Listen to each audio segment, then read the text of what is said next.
Vladimir Poutine cultive avec soin le secret autour de sa famille.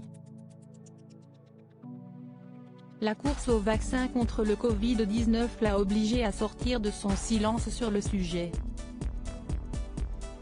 Au cours d'une intervention télévisée en août 2020, le dirigeant russe prétendait avoir soumis l'une de ses filles au test du vaccin russe baptisé Sputnik V, rejoignant les 75 autres cobayes anonymes du programme.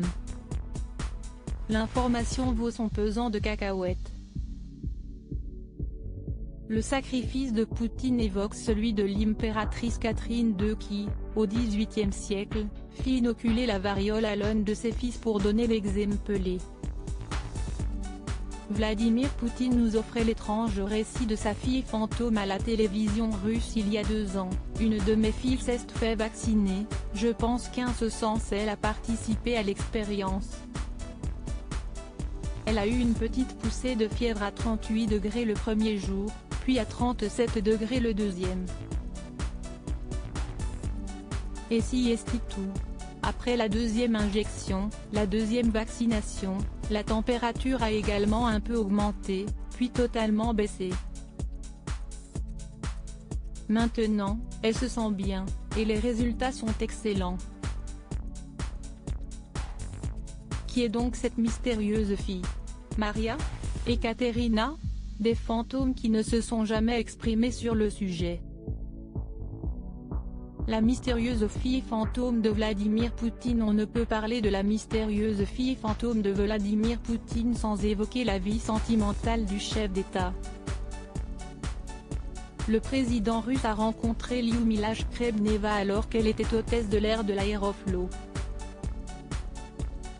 Après leur mariage en 1983, Vladimir et Lyudmila accueillent en avril 1985 une petite Maria. La jeune maman quitte son travail et suit des cours de langue à l'université, pendant que son mari fait ses premiers pas au KGB.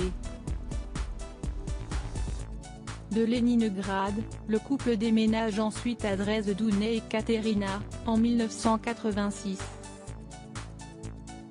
Plus tard, Lyudmila s'exprimera très brièvement au sujet de Poutine dans ses fonctions de père, tous les parents n'aimant pas leur enfant comme lui.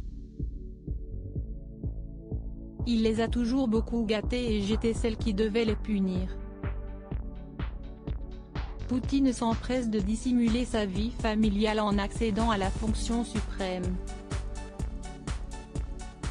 Maria et Ekaterina poursuivront leurs études à l'abri des regards dans la datcha familiale. Lyudmila, elle, disparaît des médias jusqu'au divorce du couple en 2013.